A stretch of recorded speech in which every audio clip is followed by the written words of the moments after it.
ನಮಸ್ಕಾರ ಫ್ರೆಂಡ್ಸ್. ನೋಡಿ, ಇವಾಗ ನಿನ್ನೆ ತಾನೇ ಒಂದು 2 ದಿನ ಹಿಂದೆ ಸಂಕ್ರಾಂತಿ ಹಬ್ಬ ಮುಗ್ದಿದೆ.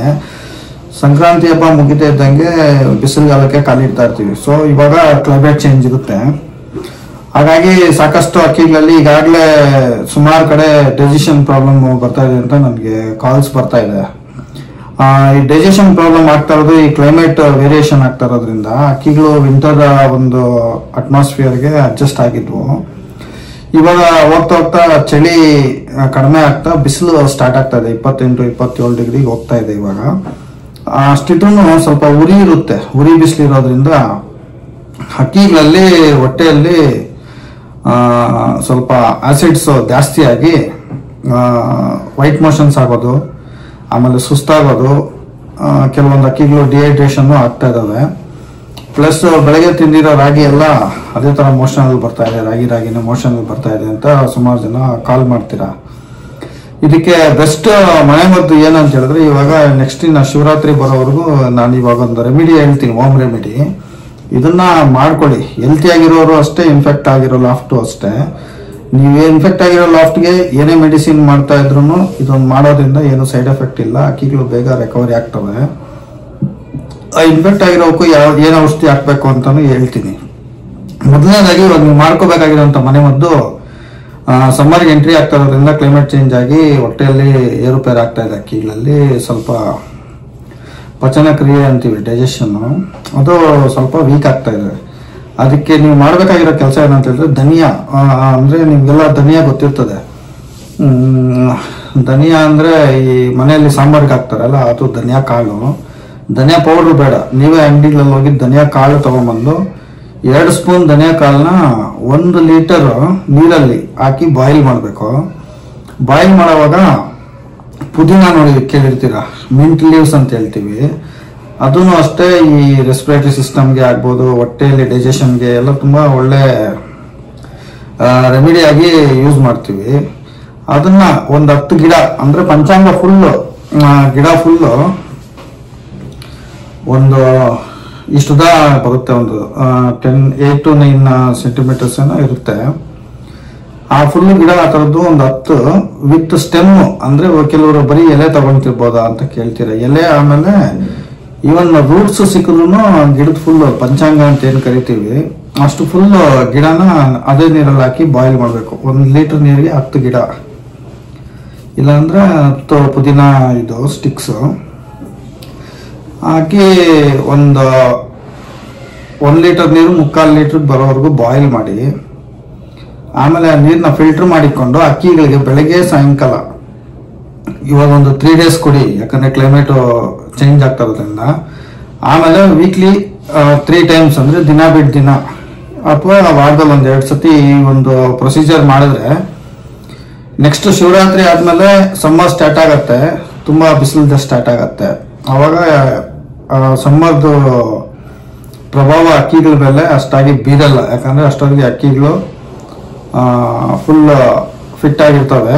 ಯಾಕಂದ್ರೆ ಈ ಒಂದು ಮೆಡಿಸಿನ್ ಹೊಟ್ಟೆಗೆ ನಾವು ಕೊಡೋದ್ರಿಂದ ಹೊಟ್ಟೆಗೆ ಅಕ್ಕಿ ಸ್ಟ್ರೆಂಥನ್ ಆಗತ್ತೆ. ಡೈಜೆಸ್ಟಿವ್ ಸಿಸ್ಟಮ್ ಅಂತ ಏನ್ ಕರಿತೀವಿ, ಡೈಜೆಷನ್ ಆಗುವಂತ ಒಂದು ಕ್ರಿಯೆ ಸ್ಟ್ರೆಂತ್ ಆಗಿ ಈ ಸಮ್ಮರ್ ಇಂದ ಆಗುವಂತ ಒಂದು ಎಫೆಕ್ಟ್ಗಳನ್ನ ತಡೆಯುತ್ತೆ. ಈವನ್ ನೀವು ಬೇಕಾದ್ರೆ ಗೂಗಲ್ ಅಲ್ಲಿ ಚೆಕ್ ಮಾಡ್ಬೋದು. ಧನಿಯಾ ಕಾಳು ಬಾಡಿ ಉಷ್ಣತೆನ ಕಮ್ಮಿ ಮಾಡುತ್ತೆ, ಅಂದ್ರೆ ಹೀಟ್ನ ಕಮ್ಮಿ ಮಾಡುತ್ತೆ, ಪ್ಲಸ್ ಡೈಜೆಷನ್ಗೆ ಹೆಲ್ಪ್ ಮಾಡುತ್ತೆ. ಹಾಗೆ ಪುದೀನಾನು ಅಷ್ಟೇ,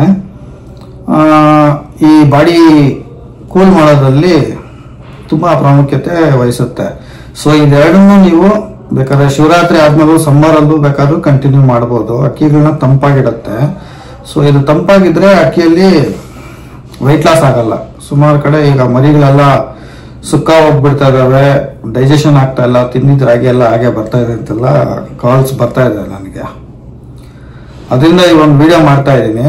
ಸೊ ಇನ್ಮೇಲೆ ನೀವು ವಾರದಲ್ಲಿ 1-2 ಸತಿ ಧನಿಯಾ, 2 ಸ್ಪೂನ್ ಧನಿಯಾ, ಅದಾದ ನಂತರ ಒಂದು 10 ಪುದೀನ ಎಲೆಗಳೆಲ್ಲ 10 ಗಿಡ, ಅದು ಪುದೀನ ಫುಲ್ ಸ್ಟೆಮ್ ಏನ್ ಕಟ್ ಮಾಡ್ಕೊಂಡ್ ಬರ್ತೀರಾ, ಅಂಗಡಿಯಲ್ಲಿ ಸಿಗುತ್ತಲ್ಲ ಪುದೀನ ಕಡ್ಡಿಗಳು, ಅದು 10, ಅದರಲ್ಲಿ ಫುಲ್ ಪಂಚಾಂಗ ಫುಲ್ ಹಂಗೆ ಮಿಕ್ಸ್ ಮಾಡ್ಬಿಟ್ಟು ಬಾಯ್ಲ್ ಮಾಡ್ಬಿಟ್ಟು ಅದನ್ನ ಬೆಳಗ್ಗೆ ಸಾಯಂಕಾಲ ಕುಡಿಯಕ್ಕಿಡಿ.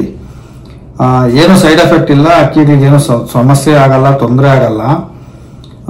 ಮಾಡಿದ್ರೆ ಇನ್ನು ಅಕ್ಕಿಗಳದ್ದು ಡೈಜೆಸ್ಟಿವ್ ಸಿಸ್ಟಮ್ ಸ್ಟ್ರಾಂಗ್ ಆಗತ್ತೆ, ಸಮ್ಮರ್ಗೆ ಅಡಾಪ್ಟ್ ಆಗೋದಕ್ಕೆ ಈಸಿ ಆಗತ್ತೆ. ಯಾವುದೇ ಒಂದು ಸಮಸ್ಯೆ ಇಲ್ದಂಗೆ ಅಕ್ಕಿಗಳಲ್ಲಿ ವಾತಾವರಣ ಚೇಂಜ್ ಆಗ್ತಾ ಇರೋದ್ರಿಂದ ಆಗುವಂತ ಸಮಸ್ಯೆಗಳನ್ನ ತುಂಬಾ ಈಸಿಯಾಗಿ ನಿಭಾಯಿಸ್ಕೊಳ್ತವೆ ಅವುಗಳದ್ದು ಜೆನೆಟಿಕ್ಸ್. ಸೊ ಅದರಿಂದ ದಯವಿಟ್ಟು ಈ ಒಂದು ಕ್ರಿಯೆನ ನಾಳೆಯಿಂದನೇ ಮಾಡಿ. ಪುದೀನ ನೀರು ಆಮೇಲೆ ಧನಿಯಾ ನೀರು ಕೊಡೋದ್ರಿಂದ ಸಮ್ಮರಲ್ಲಿ ಬರ್ತಕ್ಕಂಥ ಇನ್ಫೆಕ್ಷನ್ಸ್ನ 90% ನೀವು ತಡೆಗಟ್ಟಬಹುದು. ಇದು ಪ್ರಿವೆನ್ಷನ್ ಅಷ್ಟೇ. ಯಾರನ್ನ ಬರ್ಡ್ಸ್ ಇನ್ಫೆಕ್ಟ್ ಆಗಿದ್ರೆ ಅಥವಾ ವೈಟ್ ಮೋಷನ್ ಹೋಗ್ತಾ ಇದ್ರೆ, ಈಗಾಗಲೇ ನಾನು ಮುಂಚೆ ಹೇಳಿದ್ದೀನಿ ಆಂಪ್ರೋಲಿಯಂ ಅಂತ, ಅಲ್ಲಿ ಫೋಟೋ ತೋರಿಸ್ತೀನಿ. ಇದು 1 ಲೀಟರ್ ನೀರಿಗೆ 1 ಗ್ರಾಮ್ ಹಾಕ್ಬಿಟ್ಟು ಎಲ್ಲ ಅಕ್ಕಿಗಳಿಗೂ ಕುಡಿಯಕ್ಕೆ ಕೊಡಿ. ಇಲ್ಲ ಇದು ಸಿಗ್ಲಿಲ್ಲ ಅಂದ್ರೆ ಅಮಾಕ್ಸಿಲಿನ್ ಒಂದು ಮಾತ್ರೆ 500 mg, ಆಮೇಲೆ ಒಂದು 50 mg ಒಂದು ಮಾತ್ರೆ ಮೆರಿಕ್ವಿನ್ ಟ್ಯಾಬ್ಲೆಟ್, ಇಲ್ಲಿ ಇಮೇಜ್ ತೋರಿಸ್ತೀನಿ. ಇದೆರಡೂ 1 ಲೀಟರ್ ನೀರಲ್ಲಿ ಮಿಕ್ಸ್ ಮಾಡ್ಬಿಟ್ಟು ಇನ್ಫೆಕ್ಟ್ ಆಗಿರೋಂಥ ಲಾಫ್ಟ್ಗಳವ್ರಿಗೆ ಇದು ಅವರು ಬೆಳಗ್ಗೆ 1 ml ಸಾಯಂಕಾಲ 1 ml ಕುಡಿಸ್ಕೊಂಡ್ ಬಂದ್ರೆ ಅಕ್ಕಿಗಳು ರಿಕವರಿ ಆಗ್ತವೆ. 1-2 ಬೇಡ ಆದ್ರೆ ಬೆಳಗ್ಗೆ 1/4 ಭಾಗ ಮೆರಿಕ್ವಿನ್ 50 mg ಟ್ಯಾಬ್ಲೆಟ್, ಸಾಯಂಕಾಲ 1/4 ಭಾಗ 50 mg ಟ್ಯಾಬ್ಲೆಟ್, ಆಮೇಲೆ ಈ ಅಮಾಕ್ಸಿಲಿಂದ ಒಂದು ಟ್ಯಾಬ್ಲೆಟ್ ತೋರಿಸ್ತೀನಿ ಇಲ್ಲಿ 125 ಅಥವಾ 250 mg ಟ್ಯಾಬ್ಲೆಟ್ ಸಿಗುತ್ತೆ. ಅದನ್ನ 4 ಪೀಸ್ ಮಾಡಿ ಬೆಳಗ್ಗೆ 1 ಪೀಸು ಸಂಜೆ 1 ಪೀಸು ಕೊಟ್ಕೊಂತ ಬಂದ್ರೆ ಈ ವೈಟ್ ಮೋಷನ್ಸ್ ಕಡಿಮೆ ಆಗತ್ತೆ. ಆಮೇಲೆ ಈ ಡೈಜೆಷನ್ ಸರಿಯಾಗಿ ಆಗ್ತಾ ಇಲ್ಲ ಅನ್ನೋರಿಗೆ ಈ ಒಂದು ಕ್ಲೈಮೇಟ್ ಚೇಂಜ್ ಆಗ್ತಾ ಇರೋ ಕಾರಣದಿಂದ ಡೈಜೆಷನ್ ವೀಕ್ ಆಗತ್ತೆ. ಯಾಕಂದ್ರೆ ಬರ್ಡ್ಸ್ ಅಡಾಪ್ಟ್ ಆಗ್ತಾ ಇರೋದ್ರಿಂದ ಕ್ಲೈಮೇಟ್ ಅಲ್ಲಿ ಆಗ್ತಾ ಇರೋಂಥ ಬದಲಾವಣೆಗಳಿಂದ ಅಕ್ಕಿಗಳಲ್ಲಿ ಇಮ್ಯುನಿಟಿ ಡೌನ್ ಆಗತ್ತೆ. ಯಾಕಂದ್ರೆ ಈ ಒಂದು ಸಿಸ್ಟಮ್ಗೆ ಅಡ್ಜಸ್ಟ್ ಆಗೋವರೆಗೂ ಸ್ವಲ್ಪ ಕಷ್ಟ ಅವಕ್ಕೆ. ಸೊ ಅದರಿಂದ ನೀವು ಈ ಧನಿಯಾ ನೀರು ಪುದೀನ ನೀರು ಕೊಡೋದ್ರಿಂದ ಇಲ್ಲಿ ಬರ್ತಕ್ಕಂಥ ಸಮಸ್ಯೆಗಳು ಅದಕ್ಕದ ನಿವಾರಣೆ ಆಗುತ್ತೆ ಫ್ರೆಂಡ್ಸ್. ಇನ್ಫೆಕ್ಷನ್ ಇರೋರಿಗೆ ಇದೊಂದು ಟ್ಯಾಬ್ಲೆಟ್ಸ್ ನ ನೀವು ಹಾಕೋಬಹುದು. ಇಲ್ಲಿ ಈಗಾಗಲೇ ನಾನು ತೋರಿಸಿದೀನಿ. ಡೈಜೆಷನ್ಗೆ ಬಂದ್ಬಿಟ್ಟು ಡಿಜಿಟಾಲ್ ಅಂತ ಬರುತ್ತೆ, ಅಥವಾ ಇಲ್ಲಿ ಒಂದು ತೋರಿಸ್ತೀನಿ, ಇದು ನಾರ್ಮಲ್ ಮೆಡಿಕಲ್ ಅಲ್ಲಿ ಸಿಗತ್ತೆ ಪೈನಾಪಲ್ ಫ್ಲೇವರ್ದು, ಅಥವಾ ನೀವು ಸ್ಪೋರ್ಲ್ಯಾಕ್ ಅಂತ ಬರ್ತದೆ, ಸ್ಪೋರ್ಲ್ಯಾಕ್ ಅಥವಾ ಡ್ಯಾರ್ಲ್ಯಾಕ್ ಅಂತ ಬರ್ತದೆ. ಅದು 1 ಲೀಟರ್ ನೀರಿಗೆ 1 ಸ್ಯಾಚೆಟ್ ಮಿಕ್ಸ್ ಮಾಡಿ ಕೊಡೋದ್ರಿಂದ ಈ ಧನಿಯಾ ಮತ್ತೆ ಪುದೀನದಲ್ಲಿ ಏನ್ ಎಫೆಕ್ಟ್ ಆಗತ್ತೆ ಅದೇ ಎಫೆಕ್ಟಿವ್ನೆಸ್ ಈ ಒಂದು ಸ್ಪೋರ್ಲ್ಯಾಕ್ ಅಲ್ಲಿ ಆಗತ್ತೆ. ಸ್ಪೋರ್ಲ್ಯಾಕ್ ಅಥವಾ ಡ್ಯಾರ್ಲ್ಯಾಕ್ ಇದಾಗ್ಲೇ ಇವುಗಳ ಬಗ್ಗೆ ನಾನು ಸಾಕಷ್ಟು ವಿಡಿಯೋಗಳಲ್ಲಿ ಎಕ್ಸ್ಪ್ಲೈನ್ ಮಾಡಿದ್ದೀನಿ. ಬಟ್ ಅದು ಈ ಟೈಮಲ್ಲಿ ತುಂಬಾ ಯೂಸ್ ಆಗೋದ್ರಿಂದ ಯುಟಿಲೈಸ್ ಮಾಡ್ಕೋಬಹುದು. ಯಾರಿಗೂ ಲಾಫ್ಟ್ ಅಲ್ಲಿ ಪ್ರಿವೆಂಟಿವ್ ಆಗಿ ನಾವು ಅಕ್ಕಿಗಳಿಗೆ ಏನು ಕಾಯಿಲೆ ಬರ್ದಿರೋ ತರ ನೋಡ್ಕೋಬೇಕು ಅನ್ನೋರು ಈ ಸ್ಪೋರ್ಲ್ಯಾಕ್ ಪ್ಯಾಕೆಟ್ 1 ಲೀಟರ್ ನೀರಿಗೆ 1 ಪ್ಯಾಕೆಟ್ ಫುಲ್ ಮಿಕ್ಸ್ ಮಾಡಿ ಅಕ್ಕಿಗಳಿಗೆ ದಿನ ನೈಟ್ ಟೈಮು ಅಂದ್ರೆ ವಾರದಲ್ಲಿ 1-2 ಸತಿ ಇಲ್ಲ 3 ಸತಿ ಕೊಟ್ಕೊಂತ ಬಂದ್ರೆ ನಿಮ್ಮ ಅಕ್ಕಿಗಳು ಹೆಲ್ತಿಯಾಗಿರ್ತವೆ. ಆಮೇಲೆ ಈ ಸಮ್ಮರ್ ಇಂದ ಆಗುವಂತ ಒಂದು ಬರ್ಡ್ಸ್ಗೆ ಆಗುವಂತ ಎಫೆಕ್ಟ್ಸ್ ಕಡಿಮೆ ಆಗತ್ತೆ. ಅದಾದ ನಂತರ ಬರ್ಡ್ಸ್ ಹೆಲ್ತಿಯಾಗಿ ಇರ್ತವೆ ಫ್ರೆಂಡ್ಸ್. ಇವಾಗ ನೆಕ್ಸ್ಟ್ ವ್ಯಾಕ್ಸಿನ್ ಮಾಡಬೇಕು. ಇವಾಗ ಯಾರ್ಯಾರು ವಿಂಟರ್ ಅಲ್ಲಿ ವ್ಯಾಕ್ಸಿನ್ ಮಾಡಿಲ್ಲ, ಬೈ ಮಿಸ್ ಆಗಿ ಮರ್ತೋದ್ರಿ, ಅಥವಾ ಲಸೋಟಾ ಪ್ಲಸ್ IB ಮಾಡಿ ಅಂತ ಹೇಳಿದ್ದೆ ವಿಂಟರ್ ಸ್ಟಾರ್ಟ್ ಆಗೋವಾಗ. ಇವಾಗ ಸಮ್ಮರ್ ಸ್ಟಾರ್ಟ್ ಆಗ್ತಾ ಇರೋದ್ರಿಂದ ಈ ಕರಳಲ್ಲಿ ಅಥವಾ ಹೊಟ್ಟೆಯಲ್ಲಿ ಆಗುವಂತ ಒಂದು ಇನ್ಫೆಕ್ಷನ್ IBD ಅಂತ ಕರಿತೀವಿ, ಅದು ಇನ್ಫೆಕ್ಷಿಯಸ್ ಬ್ರೂಸಾಲ್ ಡಿಸೀಸ್ ಅಂತ ಕರೀತಾರೆ. ಈ ಒಂದು ಸಮಸ್ಯೆಗಳು ಬರ್ದಿರೋದಕ್ಕೆ ಲಸೋಟಾ ಪ್ಲಸ್ IBD ಅಂತ ವ್ಯಾಕ್ಸಿನ್ ಬರುತ್ತೆ. ಅದು ಇಲ್ಲಿ ಫೋಟೋ ಹಾಕಿರ್ತೀನಿ. ಈ ಒಂದು ವ್ಯಾಕ್ಸಿನ್ ನ ತಗೊಂಡ್ಬಂದು ನೀವು ಮಾಡ್ಕೊಳ್ಳೋದ್ರಿಂದ ಈ ಒಂದು ಕಾಯಿಲೆಗೆ ಮೇಯ್ನ್ ಆಗಿ ತುತ್ತಾಗೋದು ಪಟ್ಟಾಗಳು. ಈ ಪಟ್ಟಾಗಳು ಸುಮಾರು ಹೋಗ್ಬಿಡ್ತವೆ ಬಿಸಿಲು ತಡಿಲಾರದೆ, ಈ ಉರಿ ಬಿಸಿಲಿಂದ.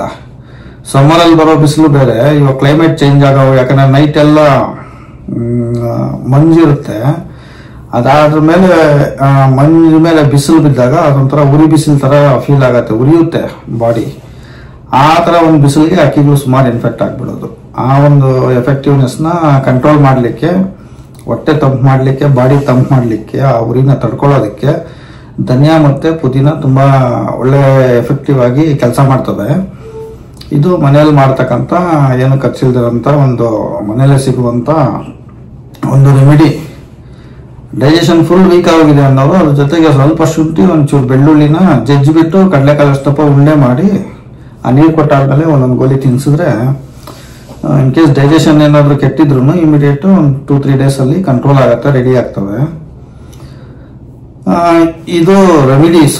ಇದು ವ್ಯಾಕ್ಸಿನ್ ಮಾಡೋದು ಅಂತ ಹೇಳಿದ್ರೆ ಒಂದು ಕಣ್ಣಿಗೆ ಒಂದು ಡ್ರಾಪ್, ಆಪೋಸಿಟ್ ಮೂಗಿಗೆ ಒಂದು ಡ್ರಾಪ್. ಲಸೋಟಾ ಪ್ಲಸ್ IBD ಅಂತ ಇಮೇಜ್ ಹಾಕ್ತೀನಿ. ಆಲ್ಮೋಸ್ಟ್ ಎಲ್ಲ ವೆಟರ್ನರಿ ಅಂಗಡಿಗಳಲ್ಲಿ ಸಿಗ್ತವೆ, ಇಲ್ಲ ನಮ್ಮ ಪ್ರೀವಿಯಸ್ ವಿಡಿಯೋಸ್ ಇದಾವೆ, ಅದ್ರದ್ದು ಲಿಂಕ್ ಡಿಸ್ಕ್ರಿಪ್ಷನ್ ಅಲ್ಲಿ ಹಾಕ್ತೀನಿ.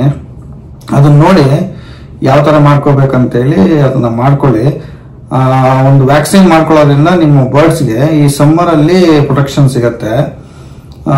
ಲಸೋಟಾನ ರೀಸೆಂಟ್ ಆಗಿ ಯಾರಾದ್ರೂ ಮಾಡಿದ್ರೆ, ಇಲ್ಲಾಂದ್ರೆ ಲಸೋಟಾ IBD ಸಿಕ್ಲಿಲ್ಲ ಅಂದ್ರೆ ಬರೀ ಲಸೋಟಾನೇ ಮಾಡಿ, ಅದೇ ಸಾಕು.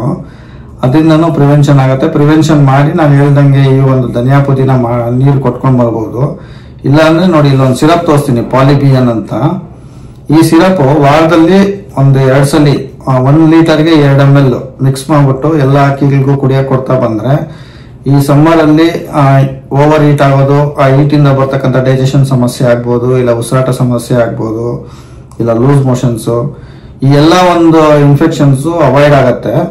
ಹಕ್ಕಿಗಳು ಹೆಲ್ತಿಯಾಗಿರ್ತವೆ. ಇದು ಇಂಗ್ಲಿಷ್ ಮೆಡಿಸಿನ್ ಅಲ್ಲಿ ಪಾಲಿಬಿಯನ್ ಪ್ಲಸ್ ಸ್ಪೋರ್ಲ್ಯಾಕ್ ಅಥವಾ ಡೆರಲ್ಯಾಕ್ ಈ ಒಂದು ಆಕ್ಸಿಡೇಟಿವ್ ಸೆಲ್ ಡ್ಯಾಮೇಜ್ ನ ತಡಿತವೆ. ನಾಟಿಯಲ್ಲಿ ಮನೆಯಲ್ಲಿ ಮಾಡ್ತಕ್ಕಂಥ ಔಷಧಿಗಳಂದ್ರೆ ಈ ಧನಿಯಾ ಮತ್ತೆ ಪುದೀನ ಅನ್ನೋದು ಈ ಸಮ್ಮರ್ ನಿಂದ ಆಗ್ತಕ್ಕಂಥ ಬಾಡಿ ಚೇಂಜಸ್ ಅಥವಾ ಆಕ್ಸಿಡೇಟಿವ್ ಸೆಲ್ ಡ್ಯಾಮೇಜ್ ಅಂತ ಏನ್ ಹೇಳ್ತೀವಿ, ಡಿಹೈಡ್ರೇಟ್ ಆಗಿ ಸೆಲ್ ಡ್ಯಾಮೇಜ್ ಆಗೋದನ್ನ ತಡೆಯೋದ್ರಲ್ಲಿ ಧನಿಯಾ ಪುದೀನ ಒಳ್ಳೆ ಎಫೆಕ್ಟಿವ್ ಆಗಿ ಕೆಲಸ ಮಾಡುತ್ತೆ ಪ್ರಿವೆನ್ಷನ್ಗೆ.